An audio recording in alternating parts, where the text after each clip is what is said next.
Bonjour, vous êtes sur Toxique Ou pas toxique.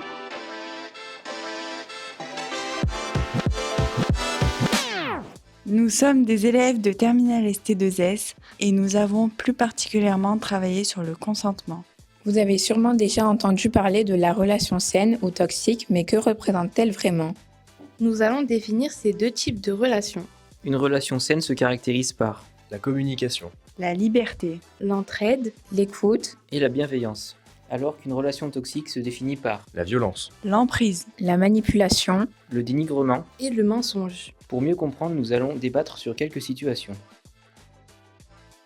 Il ou elle envoie un message pour demander comment s'est passée sa journée. c'est de la bienveillance de voir qu'il se questionne sur la journée qu'on a passée. et puis si la journée s'est mal passée, la personne pourra parler de ses problèmes afin de se livrer. Ça permet aussi d'accorder de l'importance à cette personne.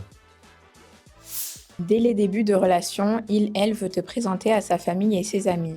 La personne peut trouver ça trop rapide et elle peut donc être réticente. Cela peut prouver que c'est vraiment cette personne avec qui il veut finir sa vie. Il peut y avoir de la pression sur le partenaire qui ne va pas oser quitter la personne si son couple va mal, car il y a eu la présentation de la famille. Il ou elle te dit « si tu me quittes, je vais pas m'en remettre ». Cela peut faire culpabiliser en pensant que cette personne ira mal, mais par ailleurs, il ne faut pas se forcer à rester avec une personne. Ça peut aussi faire peur parce qu'on ne sait pas de quoi la personne est capable.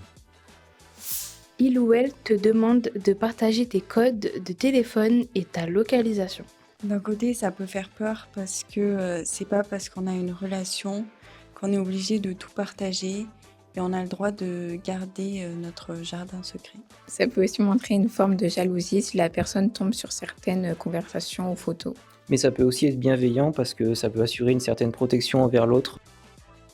Elle t'encourage dans tes projets personnels. Ça peut montrer qu'il donne de l'importance à notre vie personnelle. Cela permet aussi à la personne de continuer ses projets et de ne pas les abandonner. Merci de nous avoir écoutés. On espère que ce podcast vous permettra de mieux agir dans votre relation afin d'éviter une situation toxique. Retrouvez d'autres podcasts sur leschroniques.fr et à bientôt. À bientôt!